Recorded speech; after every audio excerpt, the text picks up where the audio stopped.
Selamat pagi, Fems. Udah ada rencana kemana jalan-jalan wisatanya? Kalau mampir ke kota Serang, Banten, ada tempat wisata yang cocok untuk keluarga. Gak ketinggalan kuliner yang hits, viral, sampai legendaris juga ada. Yang pastinya nikmat dan lezat sampai teringat-ingat. Mau bergaya dengan tren fashion kekinian yang masih ramah lingkungan?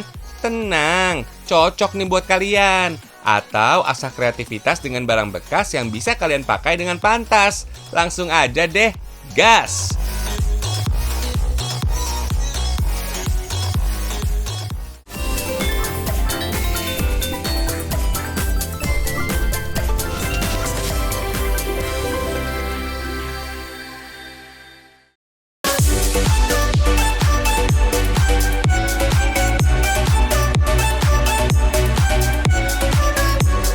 Widih, enak-enak banget nih kelihatannya. Saking banyaknya gini, bingung mau mulai dari mana nih. Bagi para pecinta kuliner, kota Serang sih pasti udah nggak asing sama rumah makan ini kan? Betul banget, rumah makan Ibu Entin. Lokasinya ada di Jalan Raya Serang, Pandeglang, kilometer 5 Cipocok, kota Serang, Fems. Pengunjung yang datang ke sini bukan hanya wisatawan yang singgah kulineran aja loh, tapi jadi tempat favorit warga Serang juga, Fems. Oh iya, rumah makan di kota Serang ini merupakan cabang dari pusatnya yang ada di Labuan, Fems. Kalau yang di Labuan sih udah ada sejak 1986, sedangkan yang di kota Serang ini sudah ada sejak 2011 dan dikelola oleh anaknya. Kalau soal rasa sih jangan ditanya, cicip langsung deh. Hihihi. Penyajian menunya mirip rumah makan Padang, Fems. Jadi kalian tidak perlu repot-repot memesannya. Cukup duduk manis, pelayan akan menyajikan menu yang ada. Kalau untuk menu andalannya sih ikan bakar, cumi bakar, dan udang bakar. Nggak sampai di situ aja, Fems. Ada sayuran dan lainnya juga dong, seperti urap, oncom, capcay, sayur toge, sayur buncis, tempe orek, mie, serta kulit melinjo khas Serang. Wih, komplit ya. Oh iya, ada yang ketinggalan, Fems. Otak-otaknya juga jadi menu camilan andalan dan favorit loh. Otak-otaknya yang kenyal dan dibumbui dengan tepat, ditambah sambal kacangnya, memberi cita rasa pedas yang pas. Sekali bakar otak-otaknya bisa ratusan, Fems. Fresh from the oven. Banyak permintaan tambahan dari pelanggan, belum lagi yang dibungkus bawa pulang. Jadi penasaran kan? Aneka masakan enak semua pastinya. Tebalnya daging, ikan yang fresh, dipadu dengan sayuran dan nasi putih membuat mulut nggak bisa berhenti melahap deh. Belum lagi kelezatan dari udang dan cumi bakar. Mantul, Fems, mantap betul.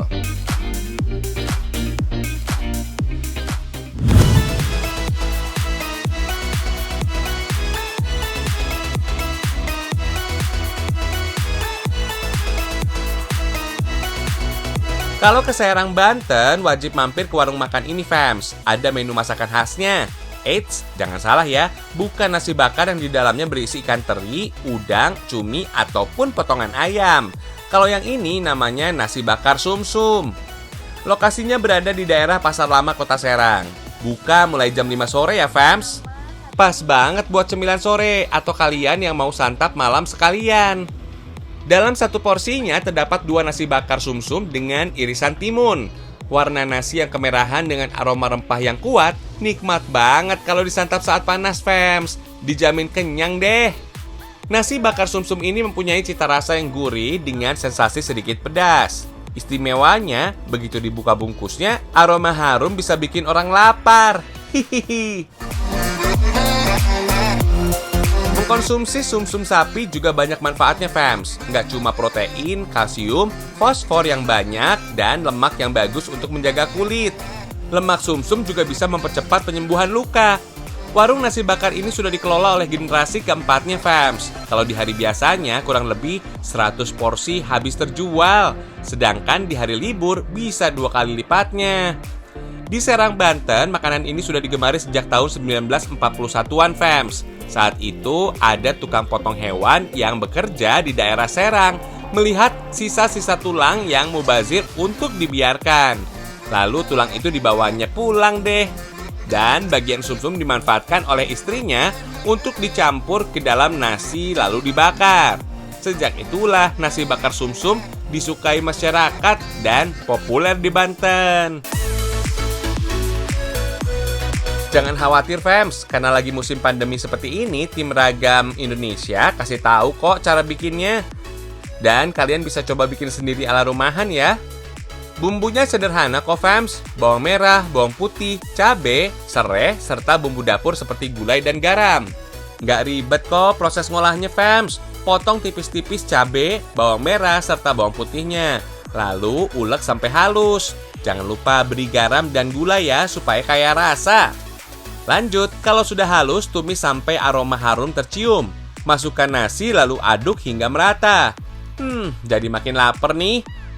Tampilannya yang kemerahan seperti nasi goreng, menggugah selera banget. Terakhir, bungkus nasi dengan daun pisang. Eits, jangan lupa tambahkan bintang utamanya, sumsum, serta irisan serai sebagai penyedap masakan. Lalu bakar sebelum disajikan agar aroma khas dan semakin nikmat disantap. Nasi bakar sumsum biasanya juga disantap dengan sambal kacang fams. Bikinnya juga mudah kok, cukup haluskan kacang tanah yang sudah digoreng, cabai, serta beri gula dan garam. Lalu tuang air panas, aduk sampai rata dan tambahkan perasaan jeruk limau. Siap disantap deh fams, mudah kan? Jadi kalian gak usah pusing-pusing kalau mau cicip nasi bakar sumsum khas Kota Serang di musim pandemi seperti ini fams.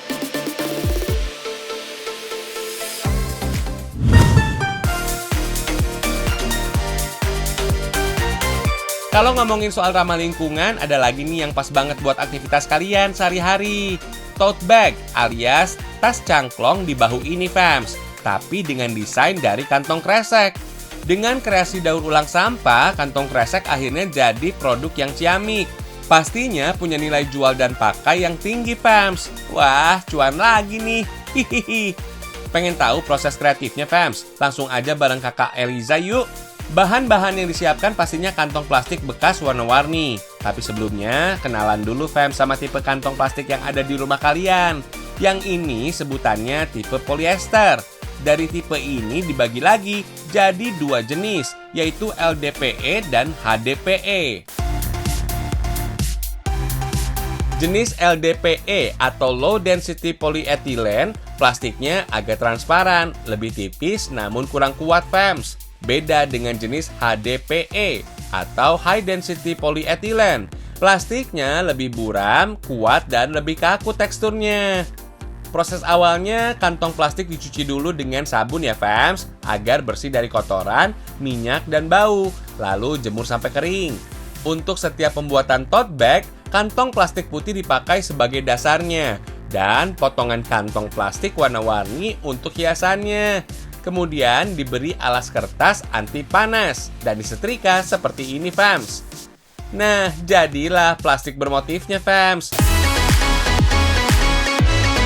Selanjutnya, potong plastik bermotifnya sesuai ukuran tas yang diinginkan dan dijahit bersama kain dan panjang tali yang telah diukur sesuai pola. Setelah dijahit dengan cukup kuat, tinggal dibalik deh agar motifnya berada di luar. Tuh kan, cantik kayak kakaknya. Tasnya fams. Hihihi. Cukup simple kan buat tote bagnya? Cocok nih buat jalan-jalan.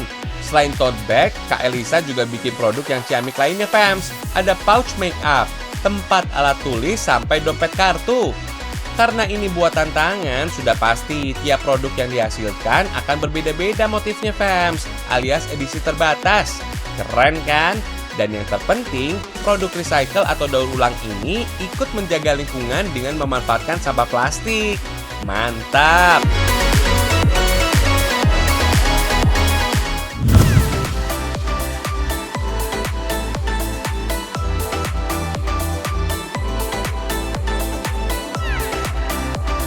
Kali ini ada kudapan manis, legit, dan gurih yang khas dari Banten. Namanya jojorong. Unik ya namanya. Kue basah tradisional ini terbuat dari tepung beras dan tepung kanji fams. Eits, tapi nggak cuma itu aja. Di balik tepung berasnya yang putih kayak salju, terdapat lelehan gula aren yang menggoda selera banget. Karena itulah kue jojorong juga sering dikenal dengan nama kue putri malu. Dengan rasanya yang manis dan teksturnya yang lembut, membuat kudapan satu ini tak cukup dinikmati hanya dengan satu saja. Sekali coba pasti bikin ketagihan, fams. Uniknya lagi, jojorong ini menggunakan daun pisang sebagai wadahnya yang dibentuk seperti mangkok dan disemat tusuk gigi atau lidi pada setiap ujungnya. Cara bikin jojorong mudah kok, fams, tapi sebelumnya kita bikin dulu nih wadahnya dari daun pisang. Bentuk seperti mangkok dan lipat ujungnya. Kemudian sematkan dengan lidi atau tusuk gigi. Teknik membungkus ini namanya takir, fams. Gampang-gampang susah ya. Kalau sudah terbiasa, pasti bisa kok. Hihihi. Siapkan dulu bahan-bahannya, fams. Terdiri dari tepung beras, tepung kanji, gula merah, garam, dan santan biar tambah gurih. Pertama, buat dulu adonan tepungnya dengan mencampur tepung beras, tepung kanji, dan garam. Lalu aduk hingga merata. Lanjut, potong gula merahnya kecil-kecil, lalu taruh di setiap takir yang sudah disiapkan. Baru deh, tuang adonan di atas gula merahnya, tapi jangan sampai penuh ya. Lalu kukus kurang lebih 10-15 menit. Belum selesai sampai di sini ya, fams. Kemudian tuang santan hingga wadahnya penuh. Lanjut, kukus lagi 5-10 menit. Nah, jojorongnya udah jadi, fams. Biarkan dulu sampai sedikit mengeras, karena kue manis ini cocok disantap saat dalam kondisi dingin, ditambah kopi atau teh. Wih, mantap! Kalau saat bulan puasa atau bulan Ramadan, kue jojorong menjadi camilan manis untuk berbuka puasa yang wajib ada bagi masyarakat Banten, fams. Selain itu, masyarakat Banten biasanya membuat jojorong saat ada acara perayaan seperti sunatan atau pernikahan. Kudapan ini dibuat untuk menjamu para tamu yang hadir. Tapi sekarang sih sudah banyak dijual di pasar-pasar tradisional. Oh iya, fams, karena jojorong menggunakan bahan dasar santan, jadi kue ini harus langsung disantap ketika disajikan ya. Karena sudah pasti mudah basi tuh. Kan sayang jadinya kalau nggak habis kue manis yang semanis kamu ini. Hihihi.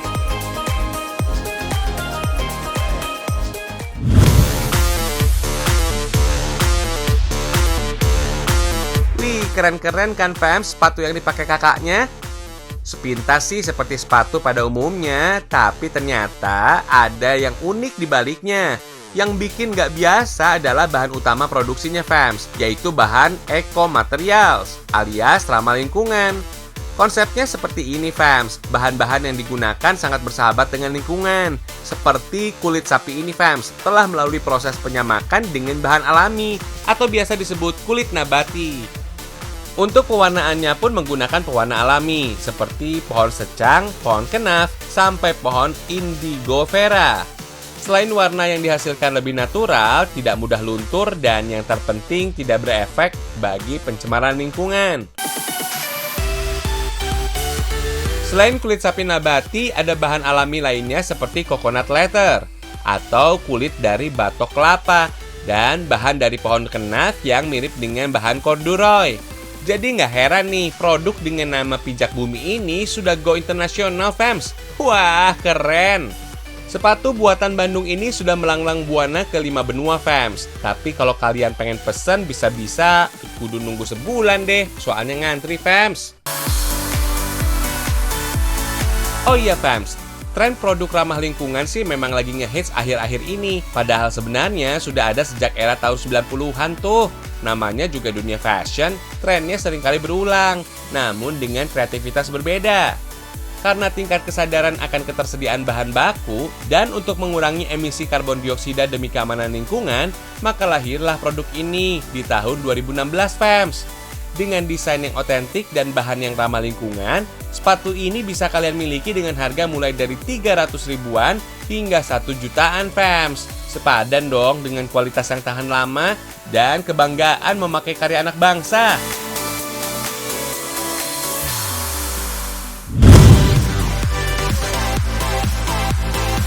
Orang Indonesia yang suka duduk lesehan pasti akrab sama tikar. Berbahan dasar kayu dengan aneka motif dan ukuran, tikar dari Palembang, Sumatera Selatan nggak kalah keren. Mulai diproduksi sejak tahun 90-an, tikar ini sudah eksis merambah pasar dalam dan luar negeri. 80% produk tikar dan produk berbahan kayu sudah sampai mancanegara. Wah, keren! Bahan baku untuk membuat tikar kayu ini semuanya asli dari Indonesia. Jenisnya mulai dari kayu karet, sono keling, sungkai, dan mengeris. Selain mudah didapat, sekitar Palembang bahan baku menjadi limbah sisa pabrikan mebel. So pasti lebih ramah lingkungan. Gak sembarangan kayu yang dipilih loh. Selain harus kuat, ketersediaannya juga harus melimpah. Panjang kayu minimal harus 50 cm. Sebagai langkah awal, ketebalan kayu juga harus seragam. Beberapa jenis kayu juga harus melewati proses serut seperti ini. Kalau sudah sesuai, baru deh potong kayu menjadi beberapa bagian kecil. Ada berbagai ukuran potongan untuk membuat tikar, mulai dari 1 sampai 4 cm, fams. Di sini pelanggan juga bisa request, fams, mau yang kecil atau besar, tergantung kesukaan. Selanjutnya, lubangi potongan kayu pakai bor, fams. Fungsi lubang kayu ini supaya mudah merangkai dan menyambungnya dengan potongan kayu lain. Agar muncul motif kayu, prosesnya pakai mesin sederhana, fams. Tuh, motif bunga bisa tercetak pada kayu. Biasanya sih, warna natural jadi paling favorit untuk produk tikar. Dengan siraman cat, wadah ini bisa berputar selama 15 menit. Sebelum lanjut diproses, biarkan cat kayu kering. Warna-warni gini jadi kayak permen ya, fams. Hihihi. Terakhir, proses penganyaman. Satu persatu, potongan kayu dirangkai dengan jarum dan benang nilon. Harus teliti dan butuh konsentrasi. Salah-salah, motifnya bisa berantakan. Satu tikar kayu biasanya bisa selesai dalam sehari. Kalau motifnya sulit dan ukuran tikarnya besar, bisa lebih lama lagi, fams. Nggak cuma tikar, pesanan juga banyak untuk produk keset kayu dan aneka tatakan piring. Tikar kayu punya keunggulan dibandingkan jenis tikar yang lainnya. Lebih natural, tahan lama, gak mudah berdebu, serta gampang dibersihkan. Sebanding deh sama harganya yang sedikit lebih mahal.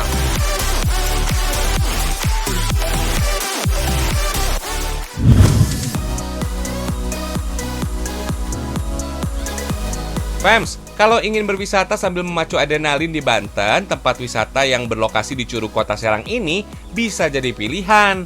Destinasi wisata Taman Mahoni Bangun Sentosa atau biasa disebut MBS baru diresmikan bulan Oktober 2020 lalu, fams.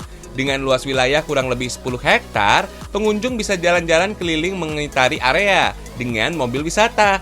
Lumayan, tinggal duduk manis aja deh. Hemat tenaga dulu, fams. Tapi ada biaya tambahannya ya. Hihihi. Tempat wisata ini merupakan sebuah taman alam, fams, dengan tambahan dekorasi ala negeri Belanda. Seperti kincir angin, bangunan warna-warni, dan taman bunganya. Lumayan buat yang kangen ke luar negeri. Ada juga beberapa wahana adventure yang bisa dicoba, seperti paintball. Selain untuk uji akurasi dalam menembak sasaran, permainan ini butuh kerjasama tim untuk saling merebut bendera, bukan hatinya ya. Hihihi. Tenang aja, fams, wahana paintball ini dijamin aman kok, karena kalian akan menggunakan kostum khusus yang kece. Layaknya akan pergi ke medan pertempuran. Satu kali permainan, tiap orangnya mendapatkan 40 peluru. Dan permainan paintball ini cocok banget dimainkan beramai-ramai. Untuk di MBS ini sih maksimal 10 orang, fams, untuk tiap permainannya. Tak jauh dari area paintball, ada wahana panahan. Selain menghibur, wahana ini juga dapat melatih konsentrasi kita secara langsung loh, fams. Tetap fokus satu titik ya. Lanjut, kita ke wisata yang memacu adrenalin. Yap, ATV atau All Terrain Vehicle. Jenis kendaraan roda 4 yang bisa digunakan di segala medan.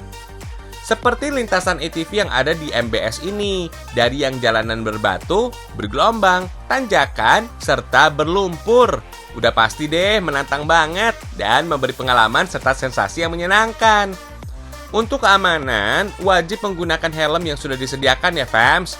Panjang trek wahana ATV ini kurang lebih 1 km. Tapi jangan khawatir, kalian gak bakalan nyasar atau masuk ke lintasan yang salah, karena sudah diberi pembatas pada jalurnya kok. Masih di area wahana ATV, ada juga wahana yang memacu adrenalin dan jadi idola wisatawan MBS ini, fams. Yap, Flying Fox. Panjang lintasannya kurang lebih 154 meter dan tingginya 8 meter, fams. Sebelum menaiki wahana, diwajibkan menggunakan perlengkapan keamanannya dulu ya, fams. Biar tenang dan aman pastinya.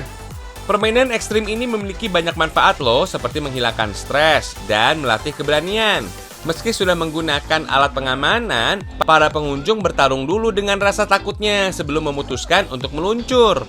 Awalnya aja takut, abis itu sih kebanyakan pada nagih. Hihihi.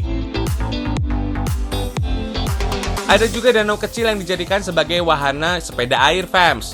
Wahana satu ini cocok sekali dijadikan pilihan untuk bersantai dengan keluarga ataupun anak. Selain itu juga ada wahana outbound, khusus anak-anak, yang bagus untuk melatih keberanian serta konsentrasi sejak dini. Dari segi keamanannya cukup terjamin ya, dan pasti didampingi oleh petugasnya kok. Ya, namanya juga anak-anak, kadang berani kadang takut. Hihihi, semangat ya adik-adik, kalian pasti bisa.